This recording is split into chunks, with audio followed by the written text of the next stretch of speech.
Welcome to TechLeopard channel, and in today's video I'm going to show you how to add heading border on Microsoft Word. Now the first thing you have to do is open up your Microsoft Word.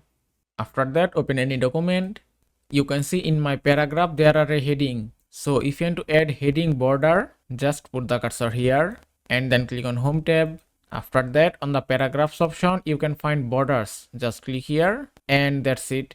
Now here you can see bottom border, top border, left border, right border, and you can choose any option as you want. Suppose if you want to add bottom border, just select it and that's it. Also if you click here again, if you want to add all borders, just click here and you can see all borders has been added successfully. Now if you want to change your border color, just click here again and then click on borders and shading, then choose any category and then click on shading option, then choose any color and then click on OK. Also if you want to customize your border, just click here again and then click on borders and shading and then choose any category. If I select it and then click on OK, and that's it.